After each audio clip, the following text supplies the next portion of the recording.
You wake before dawn, roused by the distant crash of waves beating against the cliffs of Capri. The air tastes of salt, secrecy, and fear.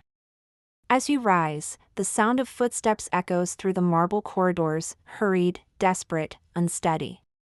Another body has been dragged from the emperor's villa.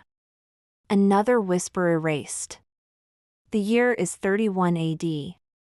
You are a minor official, summoned to the Villa Jovis, the private fortress of Emperor Tiberius, the most powerful man in the world, yet a man who hides himself from Rome like a wounded animal. Today, you will witness the emperor who tried to erase his own bloodline. ACTI, the making of a reluctant emperor.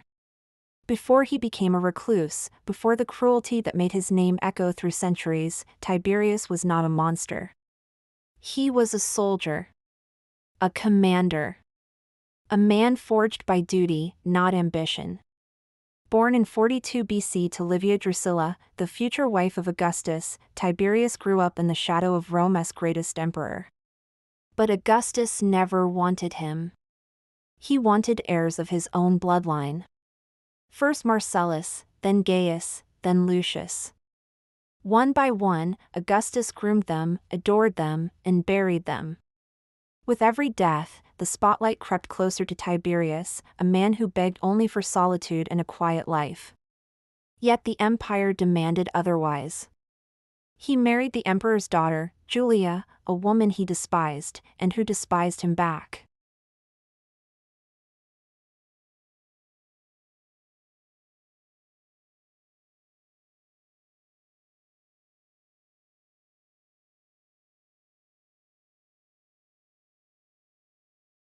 At first, he ruled with cold efficiency. Order returned.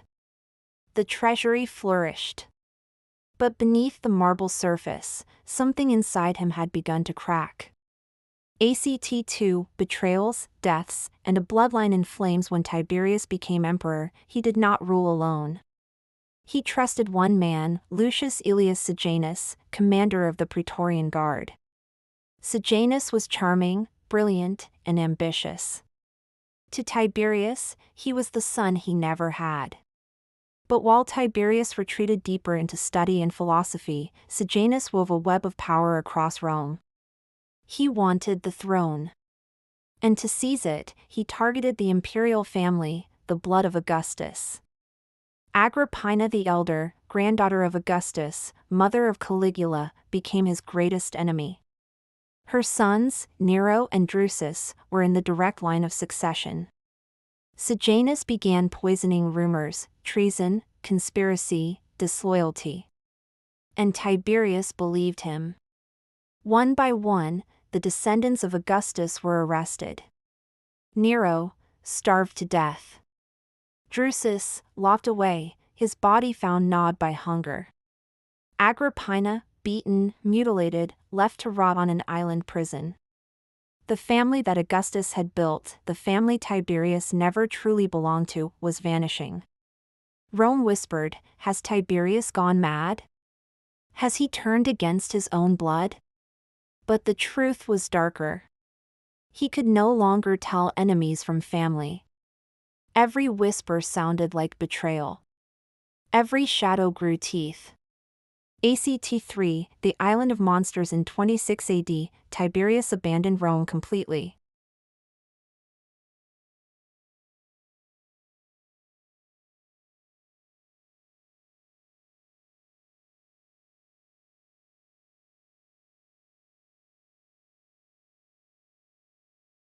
Men were thrown from cliffs for entertainment, their screams swallowed by the waves below. Reports claimed the emperor indulged in twisted rituals, chasing youth through depravity. Whether true or exaggerated, one fact remained: Tiberius no longer trusted anyone. Not his advisors. Not the Senate. Not his own blood. And then came the moment he feared most. Evidence reached Capri that Sejanus, the man he loved like a son, had plotted to overthrow him. The betrayal shattered what was left of Tiberius' humanity. He unleashed purges across Rome. Senators, nobles, generals, anyone touched by Sejanus was hunted, executed, erased. Children were killed to prevent vengeance. Families disappeared overnight. Rome had seen tyrants before. But this was something new. This was an emperor at war with ghosts. ACT 4, the boy who would become a god, and yet, in this sea of blood, one boy survived.